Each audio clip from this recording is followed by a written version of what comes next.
Hello friend, आप सभी का स्वागत है विजीत स्टडी पॉइंट चैनल में। आज के इस वीडियो में UP triple S C PET exam 2026 के लिए प्रीवियस ईयर क्वेश्चन पेपर की क्लास करने वाले हैं। आज के इस वीडियो में 24 अगस्त 2021 का पेपर सॉल्व करने वाले हैं। फर्स्ट शिफ्ट का पेपर आपको सॉल्व करा दिया गया है, यह आपका सेकेंड शिफ्ट का पेपर है। और UP triple S C PET exam में आप लोग जानते हैं कि 100 प्रश्न पूछा जाता है, 100 नंबर का आपका एग्जाम होता है और 2 घंटे आपको समय मिलता है। तो आज की क्लास का आपका यहाँ पे सबसे पहला प्रश्न है, निम्नलिखित किस क्रम में भारत आए? इसका आपको यहाँ पे सही जवाब करना है। यहाँ पर देखेंगे टॉमस रो दिया गया, फायान दिया गया है और ह्वेनसांग दिया गया है। इनको यहाँ पे आपको क्रम में लगाना है कि किस क्रम में ये लोग भारत आए थे। तो यहाँ पर देखेंगे सबसे पहले भारत में जो विदेशी था वह आपका आया था फायान आया था। फायान आया था 399 से लेकर के 412 ईस्वी तक रहा। तो सबसे पहले यहाँ पे फायान आया था 399 से लेकर के 412 ईस्वी तक रहा। तो सबसे पहले जो कूट बनेगा, कूट में सबसे पहले क्या होगा, सेकंड वाला आया था, तो सेकंड यहाँ पे कूट में लिखेंगे। उसके बाद ह्वेनसांग आया था। ह्वेनसांग जो आया था वह 630 से लेकर के यहाँ पे 643 ईस्वी तक रहा। तो यहाँ पर जो कूट बनेगा, कूट में सबसे पहले 2, उसके बाद यहाँ पे 3 हो जाएगा और लास्ट में आया था टॉमस रो आया था। जो टॉमस रो आया था वह 1615 से लेके 1617 तक रहा। तो यहाँ पे सबसे लास्ट में आया था आपका यहाँ पे टॉमस रो। तो यहाँ पे जो कूट बनेगा वह लास्ट में 1 हो जाएगा। जो पूरा कूट आपका बना 2 3 1 का बना।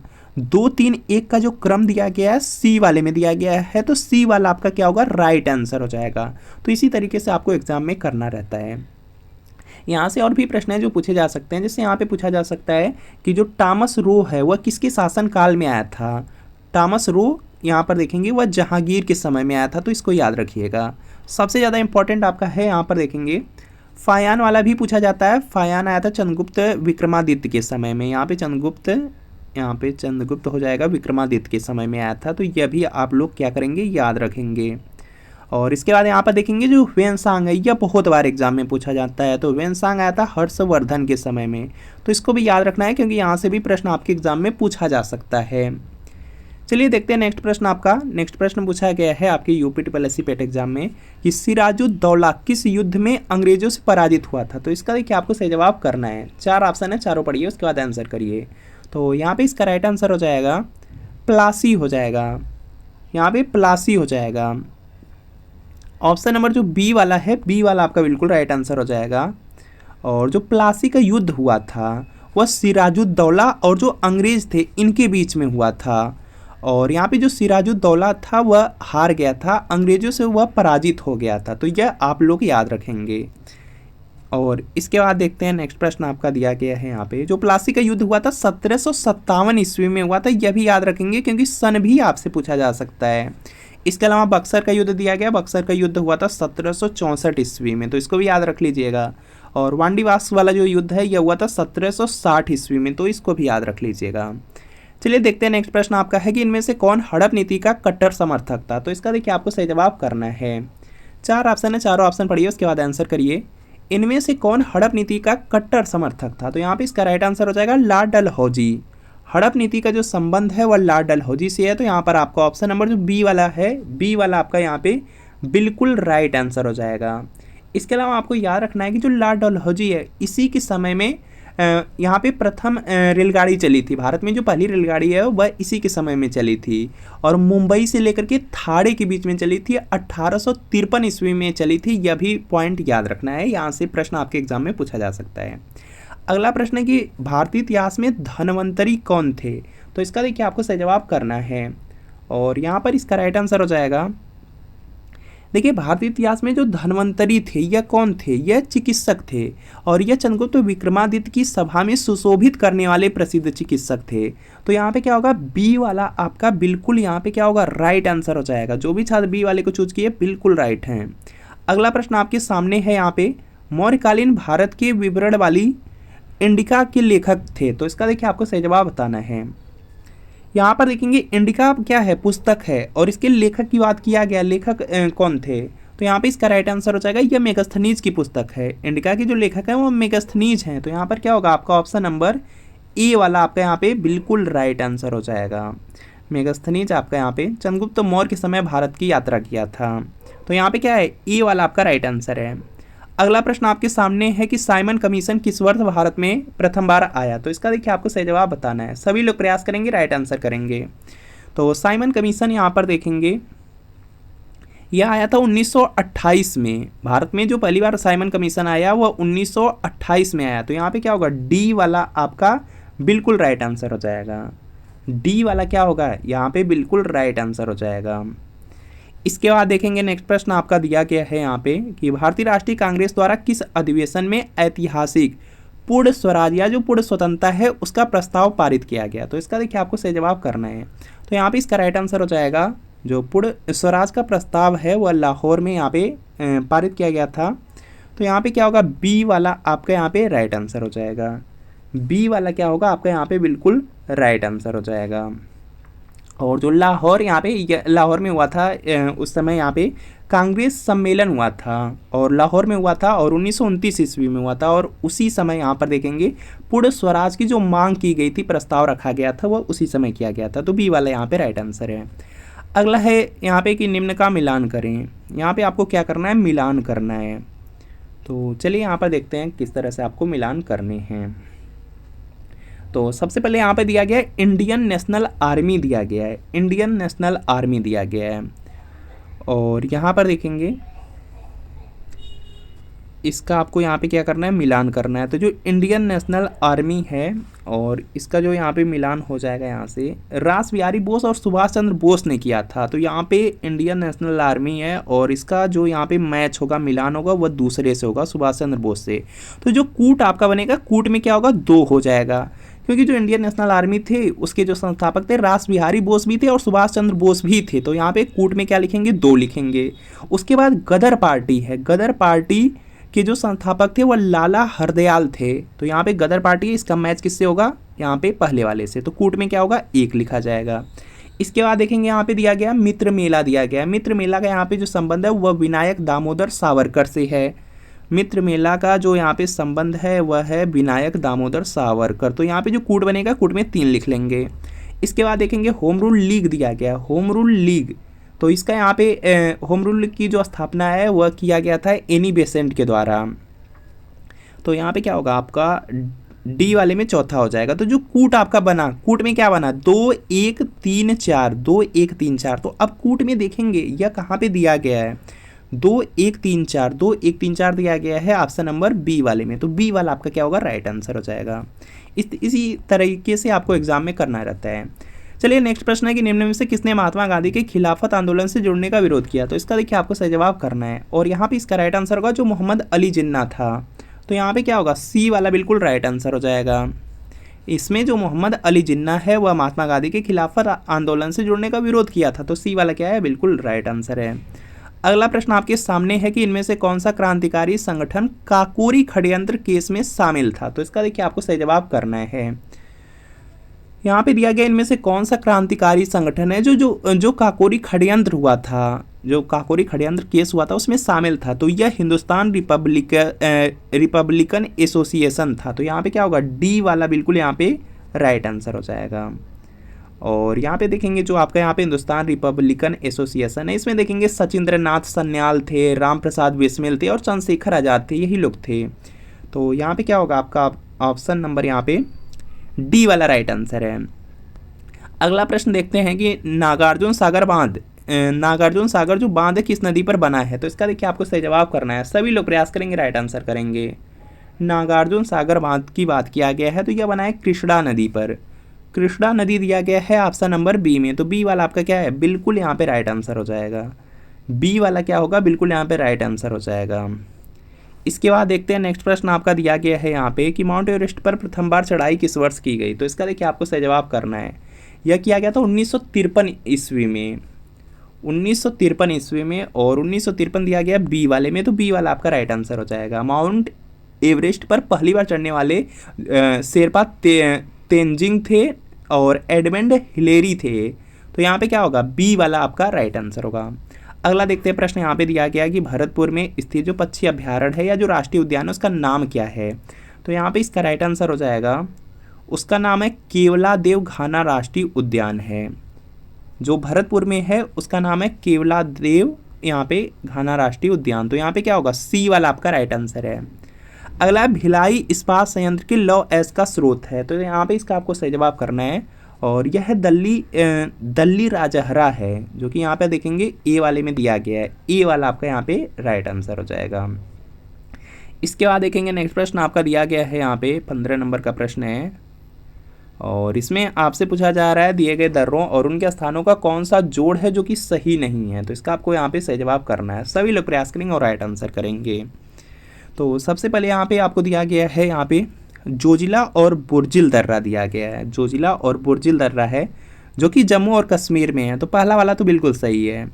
और इसके बाद यहाँ पे दिया गया बड़ा लाचा है और सिपकिला दर्रा दिया गया है। जो बड़ा लाचा और जो सिपकिला दर्रा है यह हिमाचल प्रदेश में है, यह आपका कहाँ पर है, हिमाचल प्रदेश में। लेकिन यहाँ पे क्या लिखा गया है, यहाँ पे लिखा गया है आपका यहाँ पे उत्तर प्रदेश, जो कि गलत दिया गया है और यह आपका सही नहीं है, दूसरा सही नहीं है। इसके बाद यहाँ पर देखेंगे दिया गया है आपका यहाँ पे लिखा गया है आपका यहाँ पे थागाला, नीति, पास और लिपुलेख, ये सब जो दर्रे हैं जैसे नीति हो गया, माना हो गया, लिपुलेख दर्रा हो गया, ये सब के सब हैं आपके उत्तराखंड में, ये सब हैं आपके उत्तराखंड में। और यहाँ पे क्या लिखा गया है, यहाँ पे लिखा गया है हिमाचल प्रदेश, तो यह भी आपका गलत लिखा गया है। इसके बाद नाथुला दर्रा है और जेलेपला दर्रा है। नाथुला और जो जेलेपला दर्रा है यह आपका है सिक्किम में, तो यह तो आपका सही दिया गया है। इसमें से जो थागाला वाला दर्रा है यह है आपका लद्दाख में, यह वाला लद्दाख में है, इसको भी आप लोग याद रखेंगे, यह आपका लद्दाख में है। बाकी यहाँ पर देखेंगे जो नीति वाला है, नीति वाला और जो यहाँ पे लिपुलेख दर्रा है, नीति हो गया, माना हो गया, लिपुलेख, यह उत्तराखंड में है। तो यहाँ पे आपसे पूछा गया था कि कौन सा जोड़ सही नहीं है, तो यहाँ पे दूसरा भी सही नहीं है और तीसरा भी सही नहीं है। दूसरा और तीसरा दिया गया ऑप्शन नंबर यहाँ पे बी वाले में, तो बी वाला आपका क्या होगा, राइट आंसर हो जाएगा। इसी तरीके से एग्जाम में आपको करने हैं।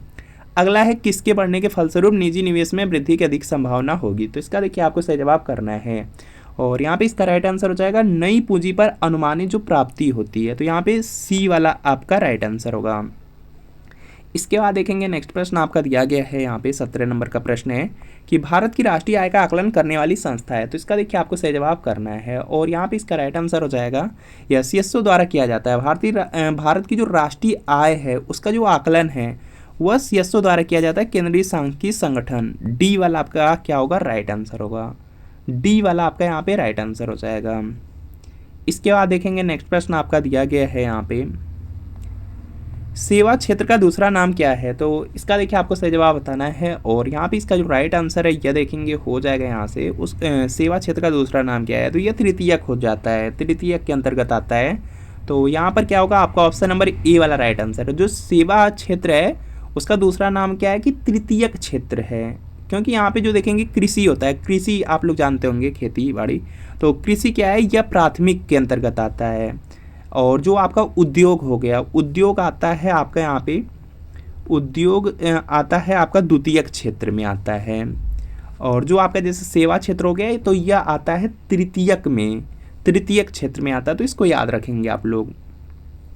चलिए नेक्स्ट प्रश्न देखते हैं यहाँ पे भारत में श्वेत क्रांति के जनक के रूप में कौन जाना जाता है, तो इसका देखिए आपको सही जवाब करना है। सभी लोग प्रयास करेंगे, राइट आंसर करेंगे। भारत में श्वेत क्रांति के जनक के रूप में डॉक्टर वर्गीज कुरियन को जाना जाता है और श्वेत क्रांति का संबंध है दुग्ध उत्पादन से, तो यहाँ पर बी वाला आपका बिल्कुल राइट आंसर है। बी वाला क्या है आपका यहाँ पे बिल्कुल राइट आंसर हो जाएगा। और जो यमिया स्वामीनाथन है उनको जाना जाता है भारत में हरित क्रांति के जनक के रूप में, तो इसको भी याद रखिएगा क्योंकि एग्जाम में कुछ भी पूछा जा सकता है। भारत में हरित क्रांति के जनक, तो इसको याद रखिएगा। इसके बाद देखते हैं नेक्स्ट प्रश्न आपका दिया गया है कि भारत में आर्थिक सुधार 1991 के दौरान प्रधानमंत्री कौन थे, तो इसका देखिए आपको सही जवाब बताना है। उस समय थे पीवी नरसिम्हा राव थे, जो कि ए में दिया गया है, ए वाला राइट आंसर हो जाएगा। इसके बाद नेक्स्ट कि भारत के संविधान में इनमें से क्या राज्य सूची में सम्मिलित नहीं है, तो इसका देखिए आपको सही जवाब करना है। तो यहाँ पे देखेंगे इसका राइट आंसर आपका हो जाएगा यहाँ से भारत के संविधान में इनमें से क्या राज्य सूची में सम्मिलित नहीं है। तो सबसे पहले देखते हैं राज्य सूची में क्या क्या है। राज्य सूची में पुलिस है, कानून व्यवस्था है, जेल है, 3 तो है दंड प्रक्रिया की जो संहिता है, संहिता नहीं है, तो यहाँ पे डी वाला आपका राइट आंसर होगा। अगला प्रश्न आपके सामने है कि निम्नलिखित में से क्या भारतीय संविधान की मुख्य विशेषता नहीं है, तो इसका देखिए आपको सही जवाब करना है और यहाँ पे इसका राइट आंसर हो जाएगा आपका यहाँ पे निम्नलिखित में से क्या भारतीय संविधान की मुख्य विशेषता नहीं है? तो यहाँ पे जो प्रतिबद्ध न्यायतंत्र है यह नहीं है, तो यहाँ पे क्या होगा, बी वाला आपका राइट आंसर हो जाएगा। यहाँ पे देखेंगे जो भारतीय संविधान है उसकी मुख्य विशेषता में अर्धसंघीय संरचना है, शक्तियों का वितरण है, लिखित संविधान और संविधान की यहाँ पे सर्वोच्चता, ये सब है और बी वाला नहीं है। अगला प्रश्न आपके सामने है कि निम्न में से क्या भारतीय नागरिकों को आर्थिक न्याय प्रदान करता है? तो इसका देखिए आपको सही जवाब करना है और यहाँ पे इसका राइट आंसर होगा राजनीति के जो निदेशक सिद्धांत होते हैं, तो यहाँ पे क्या होगा, सी वाला आपका यहाँ पे राइट आंसर हो जाएगा। निम्न में से क्या भारतीय नागरिकों को आर्थिक न्याय प्रदान करता है? जो आर्थिक न्याय प्रदान करता है वह राजनीति के निदेशक जो सिद्धांत होते हैं वही करते हैं, तो यहाँ पे क्या होगा, सी वाला राइट आंसर है। अगला प्रश्न आपके सामने है कि भारतीय संविधान का कौन सा अनुच्छेद राज्य सरकारों को ग्राम पंचायतों के आयोजन के लिए निर्देशित करता है? तो इसका देखिए आपको सही जवाब बताना है और यहाँ पे इसका राइट आंसर होगा अनुच्छेद 40। ग्राम पंचायत के आयोजन के लिए जो निर्देशित करता है वो अनुच्छेद 40 में है, तो बी वाला आपका यहाँ पे राइट आंसर होगा। और आप लोग पढ़े होंगे कि अनुच्छेद 40 में ग्राम पंचायतों का क्या किया गया, प्रावधान किया गया है, तो वही दिया गया है। बाकी अनुच्छेद 44 बहुत इंपॉर्टेंट है, याद रखिएगा। अनुच्छेद 44 में समान नागरिक संहिता है जिसको आपको याद रखना है। अगला, त्रिस्तरीय पंचायती राज व्यवस्था का विचार किसने रखा था? तो इसका देखिए आपको सही जवाब बताना है और यहाँ पे इसका राइट आंसर हो जाएगा जो बलवंत राय मेहता समिति थी, कमेटी थी, उसने ही पंचायती राज व्यवस्था का यहाँ पे जो त्रिस्तरीय पंचायती राज व्यवस्था है उसका विचार रखा था। तो यहाँ पे क्या होगा, यहाँ पर हो जाएगा आपका ऑप्शन नंबर ए वाला आपका यहाँ पे राइट आंसर हो जाएगा। अगला प्रश्न आपके सामने है, सभी को प्रयास करना राइट आंसर करने का, कि जो बिजली का प्रवाह सर्किट में कब होता है? तो इसका देखिए आपको सही जवाब करना है। तो यहाँ पे क्या होगा, बिजली का जो प्रवाह होता है वह सर्किट में स्विच बंद होने पर होता है। यहाँ पे क्या होगा, बिजली का प्रवाह सर्किट में कब होता है? तो स्विच चालू होने पर होता है, तो यहाँ पे क्या होगा, ए वाला यहाँ पे राइट आंसर होगा, यह होना चाहिए। इसमें कंफर्म नहीं है, बाकी यहाँ पे ए वाला यहाँ पे क्या होगा, राइट आंसर होगा। इसके बाद नेक्स्ट है कि प्रतिरोध की एसआई इकाई क्या है? तो इसका देखिए आपको सही जवाब करना है। यहाँ पर क्या होगा, आपका 27 नंबर का प्रश्न है और 27 नंबर के प्रश्न में प्रतिरोध का एसआई इकाई पूछ दिया गया है जो कि आपका यहाँ पे ओम होगा। ओम वाला बी में दिया गया, बी वाला आपका यहाँ पे क्या होगा, राइट आंसर हो जाएगा। अगला प्रश्न आपके सामने है यहाँ पे कि नींबू का जो खट्टा स्वाद है इनमें से किसकी उपस्थिति के कारण होता है? तो इसका देखिए आपको सही जवाब बताना है और यहाँ पे इसका जो राइट आंसर है यह देखेंगे हो जाएगा यहाँ से आपका साइट्रिक अम्ल होता है। नींबू में आपका होता है साइट्रिक अम्ल। नींबू का जो खट्टा स्वाद है इनमें से किसकी उपस्थिति के कारण होता है? तो साइट्रिक अम्ल, ऑप्शन नंबर ए वाला राइट आंसर है। इसके अलावा और भी हैं जो आपको याद रखना है, जैसे सिरका याद रख लीजिए, सिरका में होता है आपका एसिटिक अम्ल, तो इसको याद रख लीजिए। ऑक्जेलिक जो अम्ल होता है यह टमाटर में होता है, तो इसको भी याद रख लीजिए। बाकी फार्मिक अम्ल जो चींटी का डंक होता है, जब चींटी काटती है तो उसी समय पता चलता है, तो यहाँ पे क्या है, चींटी के डंक में होता है आपका फार्मिक अम्ल, तो इसको भी याद रखेंगे। अगला है कि कर्कट जनक रसायन से होता है, तो इसका देखिए आपको सही जवाब बताना है। तो यहाँ पे इसका राइट आंसर होगा कैंसर होता है, सी वाला आपका क्या होगा, राइट आंसर हो जाएगा। इसके बाद देखेंगे नेक्स्ट प्रश्न आपका दिया गया है कि त्वचा की ऊपरी सतह क्या कहलाती है? तो इसका देखिए आपको सही जवाब बताना है। इसको बोला जाता है अधिचर्म या एपिडर्मिस भी बोलते हैं, तो यहाँ पे क्या होगा, बी वाला आपका राइट आंसर हो जाएगा। अगला प्रश्न है कि निम्न में से तीक्ष्ण का विलोम शब्द क्या है? तो इसका देखिए आपको सही जवाब करना है। सब लोग प्रयास करेंगे और राइट आंसर करेंगे, प्रयास करेंगे तो आप लोग राइट जरूर कर लेंगे। तो यहाँ पे इसका राइट आंसर हो जाएगा, तीक्ष्ण का होता है यहाँ पे विलोम शब्द पूछा गया है, तो तीक्ष्ण का हो जाएगा कुंठित, जो कि यहाँ पे दिया गया है आपके ऑप्शन नंबर यहाँ पे डी वाले में, तो डी वाला राइट आंसर है। नेक्स्ट है कि गजवदन का पर्यायवाची है, तो इसका देखिए आपको सही जवाब बताना है और यहाँ पे इसका राइट आंसर हो जाएगा गजवदन दिया गया है। तो यह जो आपका यहाँ पे गणपति जी हैं, गणपति का पर्यायवाची है और यहाँ पे आपको भी पता है कि गजवदन हो गया या गणपति, या गणेश के पर्यायवाची हैं और गणेश की बहुत सारे पर्यायवाची हैं। गणेश के जो पर्यायवाची हैं उसमें आप लोग पढ़े होंगे, विनायक होता है, गौरी नंदन होता है, भवानी नंदन होता है, गजानन होता है और आपके यहाँ पे गणनायक भी होता है, लंबोदर होता है, वक्रतुंड होता है, बहुत सारे पर्यायवाची गणेश के हैं, तो याद रखेंगे आप लोग सब पर्यायवाची को। अगला है कांटों से भरा हुआ वाक्य के लिए नीचे दिए गए विकल्प में से एक शब्द चुनिए, तो यहाँ पे इसका राइट आंसर हो जाएगा कंटका कीड़ हो जाएगा, कंटका कीड़ दिया गया है ऑप्शन नंबर डी में, तो डी वाला आपका राइट आंसर हो जाएगा। इसके बाद देखेंगे नेक्स्ट प्रश्न आपका दिया गया है यहाँ पे। नेक्स्ट प्रश्न है कि दूध का दूध और पानी का पानी करना मुहावरे का अर्थ है। तो इसका देखिए आपको सही जवाब करना है और यहाँ पे इसका राइट आंसर हो जाएगा उचित निर्णय करना। दूध का दूध हो जाए पानी का पानी, तो इसका मतलब क्या होगा कि उचित निर्णय करना, मतलब सही निर्णय कर देना। तो यहाँ पे क्या होगा, डी वाला राइट आंसर है। अगला है शुद्ध वर्तनी का चयन कीजिए। तो इसका देखिए आपको सही जवाब बताना है। सभी लोग प्रयास करेंगे और राइट आंसर आप लोग करेंगे। तो यहाँ पे बहिष्कार लिखा गया, जो बहिष्कार शुद्ध लिखा गया वही आपको बताना है। तो यहाँ पर देखेंगे जो सी वाले में दिया गया, सी वाला बहिष्कार बिल्कुल शुद्ध है, तो सी वाला राइट आंसर है। अगला देखेंगे यहाँ पे प्रश्न दिया गया है कि निम्न में से किस देश को थंडर ड्रैगन की भूमि के नाम से जाना जाता है। तो इसका देखिए आपको यहाँ पे सही जवाब करना है। सभी लोग प्रयास करेंगे और सभी लोग यहाँ पे क्या करेंगे, बिल्कुल राइट आंसर आप लोग करेंगे। तो यहाँ पे इसका राइट आंसर हो जाएगा यहाँ पे भूटान हो जाएगा। थंडर ड्रैगन की जो भूमि है यह भूटान देश को जाना जाता है। तो यहाँ पे क्या होगा, बी वाला आपका राइट आंसर हो जाएगा। यहाँ पे क्या होगा, बी वाला आपका राइट आंसर हो जाएगा। इसके बाद देखेंगे नेक्स्ट प्रश्न आपका दिया गया है, रियाद किस देश की राजधानी है। तो इसका देखिए आपको सही जवाब करना है। सभी लोग प्रयास करिए और राइट आंसर करिए। रियाद है सऊदी अरब देश है और उसकी राजधानी कहाँ पे है, रियाद में है। आप लोग सुने भी होंगे।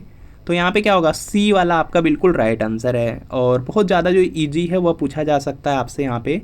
बांग्लादेश की राजधानी बहुत ज़्यादा आसान है। बांग्लादेश की राजधानी कहाँ पे है, ढाका में है।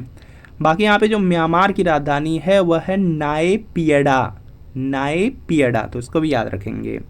अगला देखेंगे क्षेत्रफल की दृष्टि से भारत का निम्न में से कौन सा राज्य सबसे छोटा है। तो इसका देखिए आपको सही जवाब करना है और यहाँ पे इसका राइट आंसर हो जाएगा, क्षेत्रफल की दृष्टि से आपसे पूछा गया है और इन्हीं में से बताना है। तो गोवा हो जाएगा। गोवा का क्षेत्रफल है आपका लगभग आपका यहाँ पे 3702 वर्ग किलोमीटर है। तो याद रखेंगे यही छोटा हो जाएगा। बाकी गोवा की राजधानी याद रख लीजिएगा, पणजी है। तो पणजी आपको याद रखना है, गोवा की राजधानी है। सिक्किम की भी राजधानी याद रखिए, सिक्किम की राजधानी है गंगटोक, तो इसको भी याद रख लीजिए। बाकी मेघालय की राजधानी सभी लोग जानते हैं कि शिलांग है, तो इसको भी याद रखना है। बाकी मिजोरम का इंपॉर्टेंट है, मिजोरम का याद रख लीजिए। आइजोल है, तो आइजोल याद रखना है। राज्यसभा के चुने हुए सदस्यों का कार्यकाल कितने वर्ष का होता है। तो इसका देखिए आपको सही जवाब करना है। तो यहाँ पे इसका राइट आंसर हो जाएगा 6 वर्ष के लिए होता है। सी वाला आपका राइट आंसर है। इसके अलावा लोकसभा के सदस्य का कार्यकाल पूछा जाएगा 5 वर्ष। अगर आपसे यहाँ पे मुख्यमंत्री का पूछा जाएगा 5 वर्ष का हो जाएगा। मुख्यमंत्री के बाद अगर प्रधानमंत्री का पूछा जाएगा 5 साल का हो जाएगा। राष्ट्रपति का पूछा जाएगा 5 साल का हो जाएगा। और इसी तरीके से विधानसभा के जो सदस्य रहते हैं उनका भी कार्यकाल 5 वर्ष है। मुखिया का 5 वर्ष होता है। तो यह सब याद रखना है आपको। अगला है, विश्व में संयुक्त राष्ट्र दिवस कब मनाया जाता है। तो इसका देखिए आपको सही जवाब करना है। विश्व में जो संयुक्त राष्ट्र दिवस है वह मनाया जाता है आपका 24 अक्टूबर को। तो यहाँ पे क्या होगा, 24 अक्टूबर दिया गया है बी वाले में। तो बी वाला आपका क्या है, बिल्कुल राइट आंसर हो जाएगा। संयुक्त राष्ट्र दिवस है ये 24 अक्टूबर को मनाया जाता है और इसका रीजन भी है क्योंकि संयुक्त राष्ट्र संघ की जो स्थापना हुई थी वो 24 अक्टूबर 1945 को हुई थी, न्यूयॉर्क में हुई थी। तो याद रखेंगे उसी के कारण यह होता है। और उसका जो यहाँ पे संयुक्त राष्ट्र संघ है उसका मुख्यालय न्यूयॉर्क में है, इसको भी याद रखना है। अगला देखते हैं प्रश्न आपका यहाँ पे दिया गया है कि अंतर्राष्ट्रीय न्यायालय कहाँ स्थित है। तो इसका देखिए आपको सही जवाब करना है। अंतर्राष्ट्रीय न्यायालय की बात किया गया है। अंतर्राष्ट्रीय न्यायालय है आपका द हेग, नीदरलैंड में है। द हेग कहाँ पर है, नीदरलैंड में। तो यहाँ पे क्या है, बी वाला आपका राइट आंसर है। और अंतर्राष्ट्रीय न्यायालय का मुख्यालय भी द हेग, नीदरलैंड है, इसको भी याद रखना है। इसके अलावा विश्व स्वास्थ्य संगठन हो गया, उसका पूछा जाता है। विश्व स्वास्थ्य संगठन, तो याद रखिएगा यहाँ पे विश्व स्वास्थ्य संगठन, जिसको यहाँ पे शॉर्ट फॉर्म में बोलते हैं WHO, वर्ल्ड हेल्थ ऑर्गेनाइजेशन, इसका मुख्यालय जेनेवा में है। इसके अलावा WTO, जिसको वर्ल्ड ट्रेड ऑर्गेनाइजेशन बोलते हैं, विश्व व्यापार संगठन बोलते हैं। तो विश्व व्यापार जो संगठन है इसका मुख्यालय है आपका यहाँ पे जेनेवा में, तो इसको भी याद रखिएगा। तो इस तरह से जो भी प्रश्न रहते हैं सब प्रश्न आपको याद रखना है। जैसे ओपेक इंपॉर्टेंट है, ओपेक का जो मुख्यालय है यह वियना में है, तो इसको भी आप लोग याद रख लीजिएगा। इसके बाद देखते हैं और एक बहुत ज़्यादा पूछा जाता है, यूनेस्को का पूछा जाता है। यूनेस्को का मुख्यालय पेरिस में है। तो फिक्स है कि कोई ना कोई आपसे मुख्यालय पूछा ही जाएगा, तो याद रखिएगा। जितने भी हैं सब याद रखिए। यूनेस्को का मुख्यालय कहाँ पर है, पेरिस में है, तो इसको भी याद रखेंगे आप लोग। इसके बाद देखेंगे कभी कभी पूछा जाता है वर्ल्ड बैंक वाला, जो विश्व बैंक है। विश्व बैंक का जो मुख्यालय है इसको भी याद रख लीजिए। विश्व बैंक का मुख्यालय है आपका वाशिंगटन DC में है, तो इसको आपको याद रखना है। जो भी प्रश्न कराया जा रहा है सब प्रश्न याद रखिए क्योंकि आपके एग्जाम की दृष्टि से इंपॉर्टेंट है। नेक्स्ट प्रश्न है कि विश्व प्रसिद्ध जो खजुराहो मूर्तिकलाएं हैं कहाँ पर स्थित है, तो इसका देखिए आपको सही जवाब बताना है, सब मध्य प्रदेश में है। ऑप्शन नंबर बी वाला आपका बिल्कुल राइट आंसर हो जाएगा। इसके बाद देखेंगे नेक्स्ट प्रश्न आपका दिया गया है यहाँ पे कि प्रसिद्ध जो नवकाले 12 उत्सव है इनमें से किस राज्य से संबंध है, तो यहाँ पे इसका राइट आंसर हो जाएगा, इसका जो संबंध है वो उड़ीसा से है, उड़ीसा राज्य से है। तो यहाँ पे क्या होगा, डी वाला आपका राइट आंसर हो जाएगा, यहाँ पे क्या होगा, डी वाला राइट आंसर हो जाएगा। इसके बाद देखते हैं नेक्स्ट प्रश्न आपका दिया गया है, निम्न में से कौन सी एक हरितगृह गैस नहीं है, तो इसका देखिए आपको सही जवाब बताना है। सभी लोग प्रयास करेंगे और यहाँ पे क्या करेंगे, राइट आंसर करेंगे। हरितगृह गैस दिया गया है, हरितगृह गैस नहीं है। तो हरितगृह गैस देखते हैं सबसे पहले कौन कौन सी हैं, तो इसमें मीथेन आ जाता है, कार्बन डाइऑक्साइड आ जाता है, CFC आ जाता है, क्लोरोफ्लोरोकार्बन। तो कौन नहीं आ रहा है, तो यहाँ पर देखेंगे नाइट्रोजन नहीं आ रही है, तो बी वाला आपका क्या होगा, राइट आंसर हो जाएगा। इसके अलावा जलवाष्प भी आता है और आपका ओजोन भी आती है, नाइट्रस ऑक्साइड भी आता है, तो बहुत सारी हरितगृह गैस में आता है। तो यहाँ पे क्या है, बी वाला राइट आंसर है। इसके बाद देखेंगे नेक्स्ट प्रश्न है और नेक्स्ट ही लास्ट प्रश्न है, अर्जुन पुरस्कार किस लिए दिए जाते हैं, तो इसका देखिए आपको सही जवाब बताना है। जो अर्जुन पुरस्कार है वह देखेंगे आपका दिया जाता है खेल के क्षेत्र में उत्कृष्ट प्रदर्शन के लिए अर्जुन पुरस्कार दिया जाता है। डायरेक्ट एग्जाम में पूछा जाता है अर्जुन पुरस्कार किस क्षेत्र में दिया जाता है, तो खेल के क्षेत्र में दिया जाता है। तो यहाँ पे क्या होगा, सी वाला राइट आंसर है। तो फ्रेंड आपको जो प्रश्न कराए गए हैं उन प्रश्नों में कितने प्रश्न बिल्कुल सही हुए हैं कमेंट कर दीजिएगा। बाकी जो आपका यहाँ पे 100 प्रश्न वाली PDF है, इस क्लास की जो PDF है, मतलब जो प्रीवियस ईयर क्वेश्चन पेपर वाली जो PDF है पूरे 1 से लेकर के 100 तक प्रश्न वाली, वो आपको अभिजीत स्टडी पॉइंट के टेलीग्राम चैनल पर मिल जाएगी। अभिजीत स्टडी पॉइंट का जो टेलीग्राम चैनल है उसको डायरेक्ट टेलीग्राम में जाकर के सर्च कर लीजिएगा, या इसी वीडियो के नीचे डिस्क्रिप्शन बॉक्स में लिंक मिलेगी, लिंक को क्लिक करेंगे तो सीधे टेलीग्राम पे चले जाएंगे और वहाँ से ये PDF पूरी की पूरी डाउनलोड कर लीजिएगा। 1 से 100 तक के जो प्रश्न है उसको एक बार जरूर देख लीजिएगा। आपको यहाँ पे 2021 का जो शिफ्ट फर्स्ट है वह भी करा दिया गया, शिफ्ट सेकंड का भी करा दिया गया, तो दोनों PDF आपको वहीं पर मिल जाएगी। बाकी आपका 2022 का पेपर हो गया, 2023 का पेपर होगा, 2025 का पेपर, सबकी PDF आपको अभिजीत स्टडी पॉइंट के टेलीग्राम चैनल पर मिलेगी। तो टेलीग्राम चैनल को जरूर ज्वाइन कर लीजिए। तो मिलते हैं फ्रेंड आपसे नेक्स्ट वीडियो में।